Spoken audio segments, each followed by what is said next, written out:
And good morning all student, है ना। पटवारी की जो आपकी जानते हैं आप सब, हम भी, है ना, कि वैकेंसी पटवारी की स्टार्ट हो गई है। तो उसमें से कुछ बच्चे कंप्यूटर कर भी लिए हैं, कुछ बच्चे नहीं भी किए। तो उसके लिए क्या है कि जैसे कि जो जानते हैं तो उनके लिए तो बहुत अच्छा है, जो नहीं जानते हैं तो वो थोड़ा सा देखेंगे कि कंप्यूटर क्या है ना, MS एक्सेल क्या है, पावर पॉइंट क्या है, और आपका MS एक्सेस क्या है, ये सब जानने के लिए, है ना। यहाँ मास्टरमाइंड कोचिंग जो है तो ये बहुत अच्छी कोचिंग है। यहाँ से बच्चे बहुत अच्छे पढ़ पढ़ के सिलेक्शन इनका हुआ है। पर कंप्यूटर के लिए जैसे कि अब सलेबस जानते ही हैं कि कुछ भी दे सकता है, अच्छा है, टॉपिक भी अच्छा है। कंप्यूटर जो 25 है ना नंबर से आ रहे हैं, तो उनके लिए जैसे कि अब आप जान जाइए कि जैसे क्या है कि कंप्यूटर क्या है ना।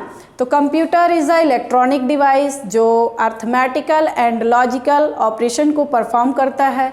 अब जैसे MS एक्सेल के बारे में ही दे दिया, तो MS एक्सेल के बारे में तो आप सब जानते हैं कि रो और कॉलम से मिलके क्या बनता है, सेल बनता है, ठीक है।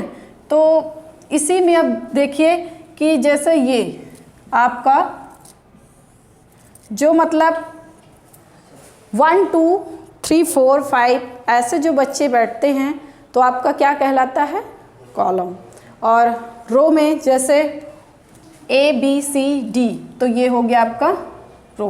अब यहाँ जैसे बीच में आया कि ये क्या है, इसके अंदर का पार्ट ही पूछ लिया जैसे आपके पेपर में कि रो और कॉलम से मिलके क्या बनते हैं, सेल बनता है। तो ये आपका क्या कहला गया, सेल, ठीक है।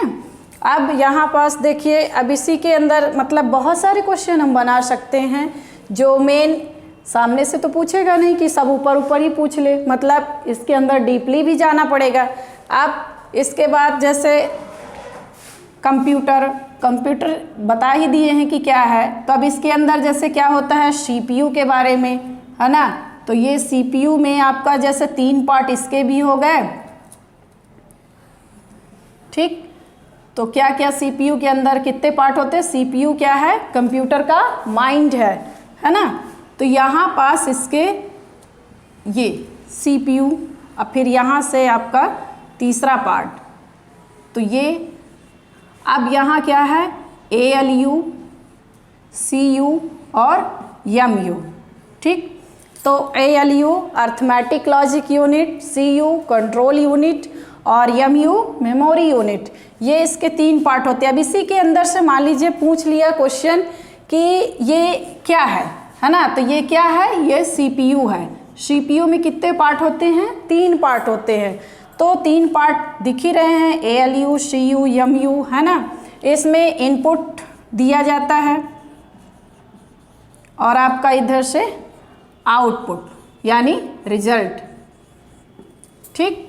अब यहाँ से जैसे कि पूछ लिया कंप्यूटर का पिताजी यानी फादर ऑफ कंप्यूटर, है ना। तो कंप्यूटर के पिताजी कौन है, चार्ल्स बेबेज जी हैं, जो चाय पीते टाइम पे उन्होंने कंप्यूटर को बनाया था। उनका बहुत पुराना वो हिस्ट्री है कि उन्होंने जब सोचा था तो पहले बहुत बड़े बड़े कमरे के आकार के बराबर क्या बनते थे, कंप्यूटर होते थे, जो स्विच और सर्किट वगैरह ये जो सब रखे रहते थे, बहुत बड़े बड़े स्विच बनाए जाते थे, जो मतलब बटन प्रेस करने के लिए थोड़ा सा दूर जाना पड़ता था। लेकिन अब ऐसा नहीं है, जो मतलब अब क्या हो गया आपके जनरेशन में कि छोटे छोटे मिनी कंप्यूटर यानी जो पर्सनल कंप्यूटर PC होता है, पर्सनल कंप्यूटर, वो अब छोटे छोटे उसमें से बना दिए ताकि हमको बहुत देर टाइम ना लगे, है ना। उसमें क्या हुआ कि अब हमको हमारा समय भी कम बचता है और जल्दी भी काम हो जाता है। अब इसी में नेटवर्क आ गया, ठीक। नेटवर्क लेन मेन, तो उसके जो नेटवर्क होते हैं इंटरनेट, तो यानी 3 पार्ट में भी ये भी होते हैं आपके नेटवर्क। तो ये सब जानते हैं बच्चे कि इसके बीच का ही क्वेश्चन देगा, सीधा सीधा तो देगा नहीं, भले रहेगा 25 है ना नंबर का, लेकिन थोड़ा सा डीपली सिलेबस उठा के जब देखिएगा थोड़ा सा डीपली पूछेगा। मतलब आपको जब एक टॉपिक क्लियर करेंगे तब जाके उसमें से 2 या 3 क्वेश्चन मिलेंगे, तो उसके लिए आपको पढ़ना पड़ेगा, ठीक। तो अब यहाँ हो गया लेन मेन और आपका हो गया वैन। Local area network, metropolitan area network और आपका हो गया वर्ल्ड एरिया नेटवर्क। अब इन तीनों से डीपली पूछेगा अंदर से कि नेटवर्क क्या है, तो कुछ भी पूछ सकता है, तो आपको इनके अंदर के बारे में जानना है, या कि इसी को पूछ लिया तो आपको इन तीनों को बताना पड़ेगा, है ना। ये सब जानते हैं कि इंटरनेट से कनेक्ट है, जैसे कि कुछ भी टॉपिक है, अब सब जानते हैं बच्चे। जिनको नहीं आता तो उनके लिए तो बहुत है, पर जिनको आता है तो उनके लिए तो सब इजी है ना। पर पढ़ना तो पड़ेगा। अब उसमें 25 पाना हो तो अब तो बहुत मेहनत करनी पड़ेगी।